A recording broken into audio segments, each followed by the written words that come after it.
So power BI की हमारी ये दूसरी दिन है। पहली क्लास में हमने आपके साथ डिस्कस किया था कि कैसे पावर बीआई फंक्शन करता है, कैसे हम डाउनलोड करते हैं, कैसे बाकी चीज़ें करते हैं, हमने इस पर डिस्कस किया था। आज हम बात करेंगे पावर बीआई के ऊपर, इसका आर्किटेक्चर क्या है। तो जैसे हम पावर बीआई खोलते हैं, सबसे पहला स्क्रीन जो है आपके सामने जो है वो आता है। इस स्क्रीन की बात करें तो होम है, होम में आपके पास यहाँ कुछ सेलेक्ट डेटा सोर्स, कुछ रिकमेंडेशंस एंड रिसेंट ओपन की गई फाइल्स आएगी। अगर आपने लॉगिन किया शेयर कर हुआ है, दीजिए। बोले क्या वो कुछ बोले सर? शेयर कर दीजिए। स्क्रीन शेयर नहीं है? नहीं जी। एक मिनट।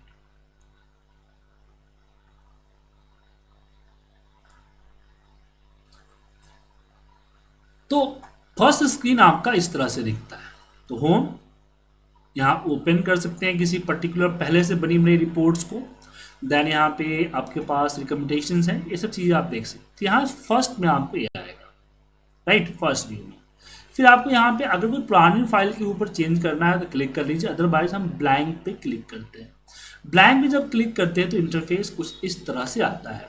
सामने आपको डेटा सोर्स दिखता है, हालांकि डेटा सोर्स ऊपर भी आपको यहाँ दिखता है, लेकिन यहाँ भी आपको डेटा सोर्स दिखता है। तो मैं यहाँ इंपोर्ट एक्सेल पे क्लिक करता हूँ और हम एक डेटा एक्सेल से यहाँ इंपोर्ट करते हैं।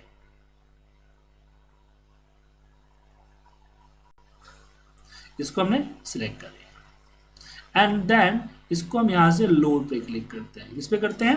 लोड। लोड करने के बाद डेटा आ जाता है आपके सिस्टम में। अब समझिए इसके बारे में, इसकी इंटरफेस के बारे में। इंटरफेस को समझना जरूरी है, तभी आपको पता चलेगा आपको कहाँ पे जाना है। तो यहाँ पे सबसे पहले बता दूं 4 व्यू है। पहला आपका रिपोर्ट व्यू, जो आपको दिख रहा है अभी, इसको रिपोर्ट व्यू कहा जाता है। इस तरह कॉर्नर में आपको मिलेगा। इसके बाद यहाँ आता है टेबल व्यू। टेबल व्यू जहाँ पे आपने जितने भी डेटा लोड किए हैं उन डेटा का यहाँ पे लिस्ट, उस डेटा का यहाँ पे देखिएगा, जहाँ जहाँ आप डेटा के साथ इसकी फॉर्मेटिंग करना, नए कॉलम इंसर्ट करना, कॉलम डिलीट करना जैसे चीज़ों को आप कर सकते हैं। देन आता है मॉडल। कई बार क्या है कि हम एक साथ कई सारे डेटा लोड करते हैं। जब कई सारे डेटा अगर आप लोड करते हैं तो वहाँ पे क्या दिक्कत होती है? वहाँ पे दिक्कत होती है कि उनके बीच में रिलेशन क्रिएट करना, जैसे वी लुकअप में एक्सेल में करते हैं ना, उस तरह से। तो यहाँ मॉडल व्यू के अंदर में यहाँ आपके सामने वो रिलेशंस क्रिएट कर सकते हैं। ओके, तो मॉडल व्यू किसके लिए होता है? आपका डेटा मॉडलिंग एंड रिलेशनशिप के लिए। तीसरा आता है डैक्स। ये देखिए, पहले अगर आप बात करें 2023 तक देखेंगे तो ये 3 ही कॉलम हुआ करते थे। 2024 में नया ऐड हुआ डैक्स क्यूरी। यहाँ पे आप जो है, जैसे एसक्यूएल में आप लिखते हैं क्यूरी, उस तरह से यहाँ पे आप लिख सकते हैं अपनी क्यूरी। ठीक है, यहाँ पे आप अपनी क्यूरी लिख सकते हैं। लिख दिया, और जब रन करेंगे तो एसक्यूएल की तरह यहाँ डेटा लोड होगा, जिसको आप कॉपी करके बाहर कर सकते हैं। राइट, तो 4 व्यू समझ में आया। ये आपका रिपोर्ट व्यू, ये आपका टेबल व्यू, ये आपका मॉडल व्यू, ये आपका क्यूरी व्यू।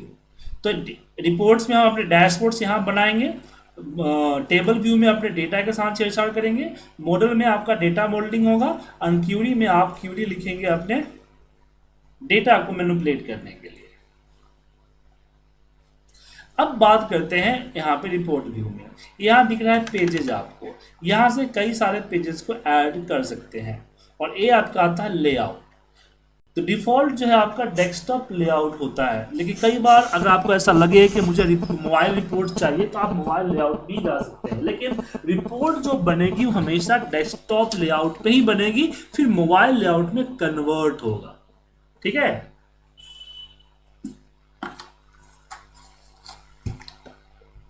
शुभम जी समझ में आया? जी। अब यहाँ पे कई सारे लेआउट पेजेस को आप यहाँ ऐड कर सकते हैं, पेजेस डिलीट कर सकते हैं, जैसे एक्सेल सीट को करते हैं सेम उसी तरह से यहाँ भी आप कर सकते हैं।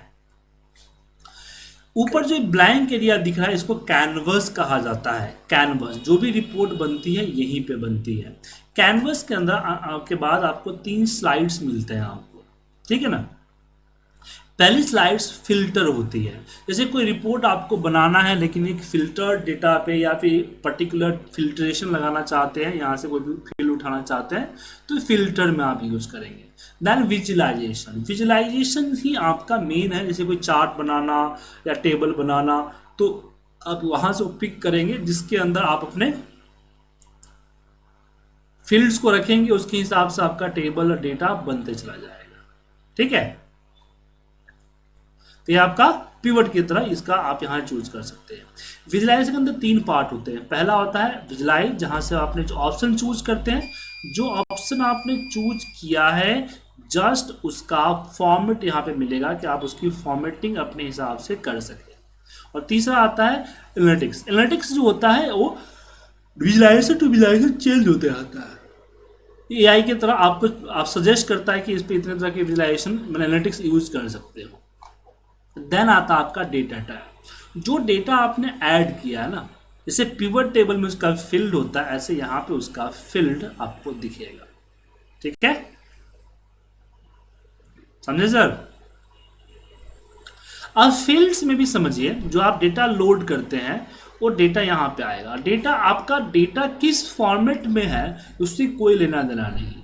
यहाँ जो डेटा दिखेगा मैंने किस सीक्वेंस में, फॉर्मेट माफी चाहूँगा, डेटा किस सीक्वेंस में है यहाँ आपके, आप यहाँ देखेंगे उससे कोई मतलब नहीं है। रिपोर्ट व्यू पे ये अल्फ़ाबेटिक ही आएगा, देख रहा है अमाउंट पहले ऊपर आ रहा है, तो यहाँ पे क्या आएगा, अल्फ़ाबेटिक ही आएगा, ठीक है सर।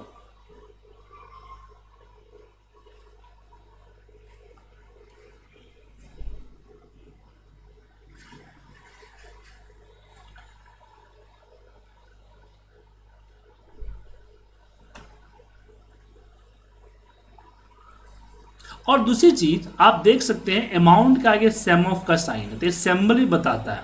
अब ये बताता है डेटा टाइप, कि जो डेटा आपका इंपोर्ट हुआ है वो किस तरह का डेटा टाइप है। अगर इस सम ऑफ का साइन लगा है इसका मतलब है कि वो नंबर है। क्या है, नंबर।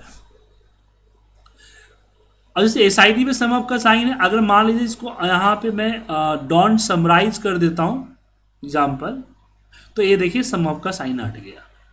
तो ये सिंबल बताता है कि क्या करें। जैसे एमआरपी हमारा है, एमआरपी कैलकुलेशन सम को हटा के मैं एवरेज कर देता हूँ, तो यहाँ आपको दिखेगा कि मतलब कि ये कैलकुलेट होगा फील्ड।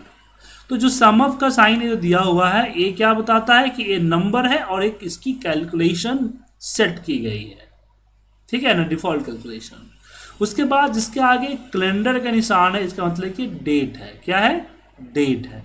और जिसके आगे कुछ भी नहीं है उसके बाद कई बार आपको दिखेगा कैलकुलेटर का, तो मतलब कि वो नया कैलकुलेट की गई फील्ड है। उसके बाद दिखेगा आपको यहाँ पे ग्लोब, जैसे कि मान लीजिए मैंने सिटी स्टेट को लिया और इसकी कैटेगरी को मैंने ये कर देता हूँ, क्या बोलते हैं, स्टेट कर दिया। तो अब इसके आगे देखिए ग्लोब का साइन हुआ। ग्लोब का साइन बताता है कि जोग्राफिकल डेटा है। क्या है, जोग्राफिकल डेटा। Clear sir. तो जोग्राफिकल डेटा हमेशा मैप चार्ट वगैरह पे इस्तेमाल किया जाता है। तो स्ट्रक्चर समझ में आया, कोई दिक्कत नहीं, ठीक है। अब यहाँ पे एक चीज और जानते हैं, ऊपर जो मेनू बार है उसके बारे में जानते हैं। मेनू बार में आपका होम मेनू बार है। होम मेनू बार में आपको जो मोस्ट यूजेज कमांड, मतलब एक रिपोर्ट बनाने के लिए सब कुछ जो चाहिए, मतलब मोस्टली जो चीज़ें चाहिए वो आपको होम में दिख जाएगा। कॉपी पेस्ट करना, डेटा कनेक्ट करना, डेटा ट्रांसपोर्ट करना, विजुअल्स लेने, टेक्स्ट बॉक्स लेने, फॉर्मूला क्रिएट करना, पब्लिश करना, एआई का यूज करना, वो सब यहाँ दिख रहा है।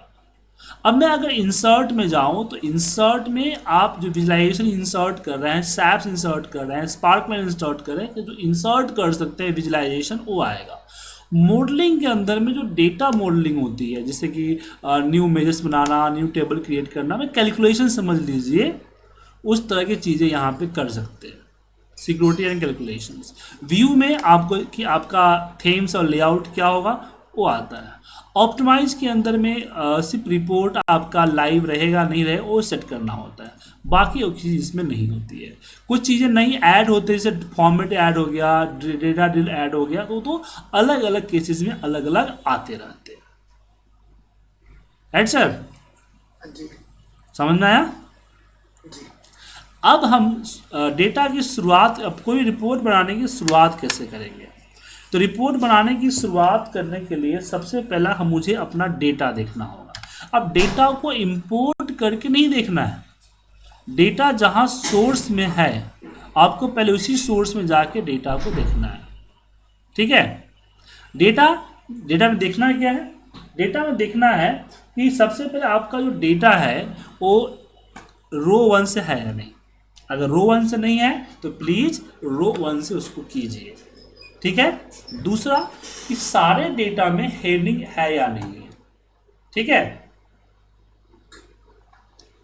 सारे डेटा में हेडिंग है नहीं, हेडिंग होनी चाहिए।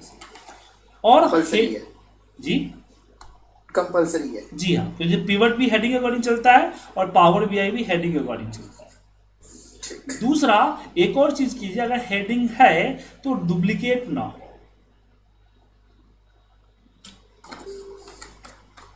मतलब कि जैसे यहाँ डेट है तो यहाँ डिलीवरी डेट है ना सर, अब यहाँ भी डेट, ये डिलीवरी डेट है आपका, दिख रहा है ना सर, तो यहाँ भी आपका डेट नहीं होना चाहिए। फिर 2 डेट होगा तो फिर प्रॉब्लम हो जाएगी, वहाँ पे डेट 1 डेट 2 ले लेगा तो आपको रिपोर्ट बनाते समय दिक्कत होगा।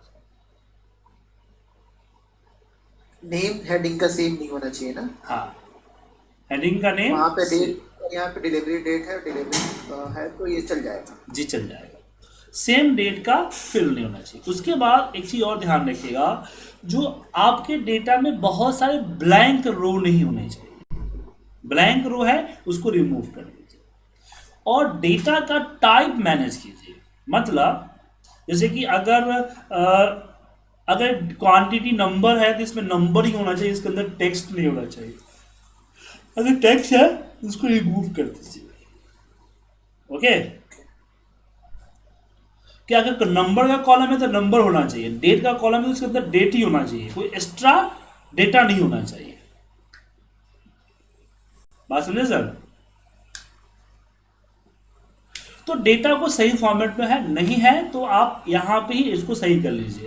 हालांकि हम सही पावर बीआई में भी कर सकते हैं, लेकिन वहां थोड़ा सा कॉम्प्लिकेशन हो जाती है, इसलिए आप जो है यही सही कर ले तो बेटर रहेगा मेरे हिसाब से।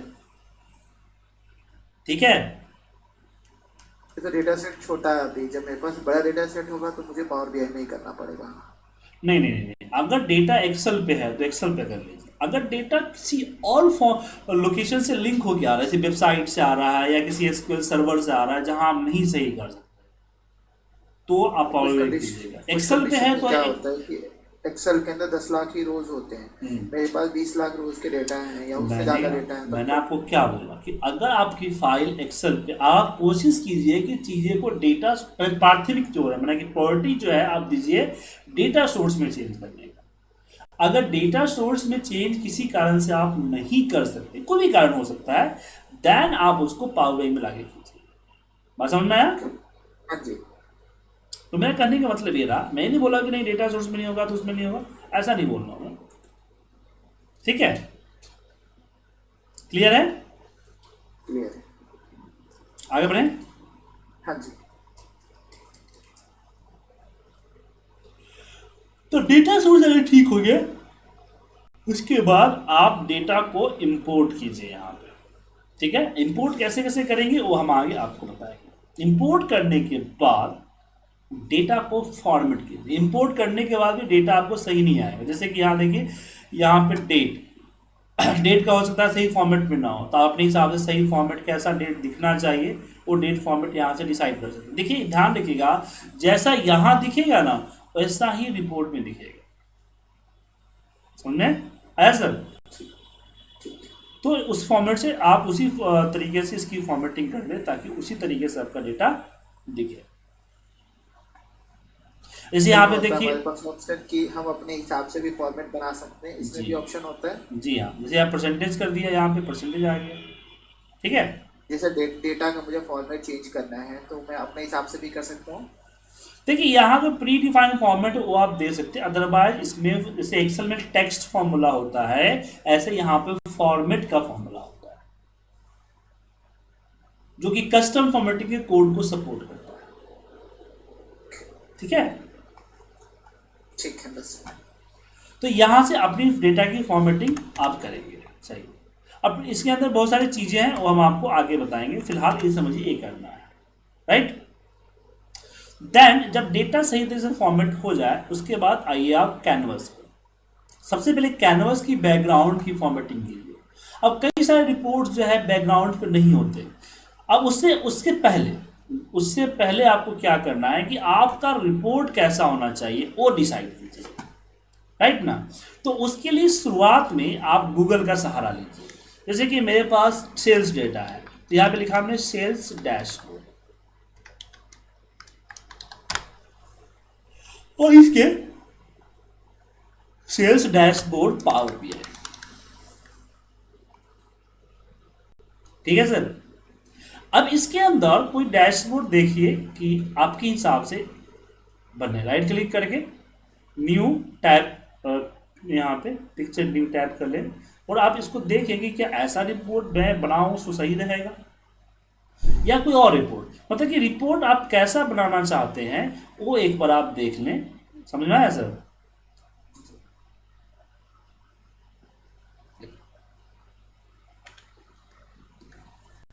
ओके।